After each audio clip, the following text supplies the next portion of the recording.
Pemirsa wartawan media Ang naman to, kani, orang naglambi makan. Balik pisang ama 50-annya. Tajua 60 ang kue pulang balik. Rasa habis pikirnya no. Ama ano, tahu ah. Nama ni pau ah. melalui pesan pribadi di jejaring media sosialnya. Diduga ancaman ini setelah berita yang dituliskan olehnya soal rencana pemerintah membuka mal di Bekasi, Jawa Barat. Yo, awak lah payah, aku payah. Oh, belum 20 hari lah mambi ya, aduh, itu. Ya sekali-kali dia bau itu orang ada kundi ya.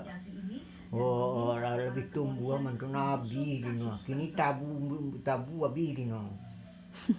Orang baburu kan enggak mau ke banyak yang itu kecil. Sendiri terhadap doxing ataupun teror terhadap jurnalis itu jelas. Ini adalah sikap yang bertentangan dengan Kalau demokrasi. kan Jurnalis yang kacang-kacang lah, gimana banyak lah. demokrasi itu berdiri Lalu lah kau. kritikan kemudian justru mendapatkan ancaman pembunuhan, dan ini sebenarnya sudah diatur dalam undang-undang pers bahwasanya penghalang-halangan ataupun berupa usaha untuk menghalangi jurnalis bekerja itu sudah melanggar undang-undang pers, dan ini sudah sepantasnya diproses oleh kepolisian tanpa perlu ada laporan.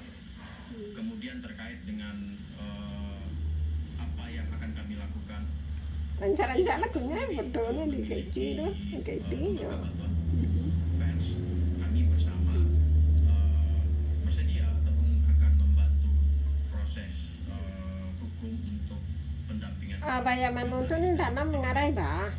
Usai sudah Batang tu, itu ni biar nak lebih dekat baik. Iyo. Iyo yang itu seranu kalau yang dia no. Bet ko kabe seranu. Atau ni pematang sawah dan ala dena pali elok kate dia. Lagi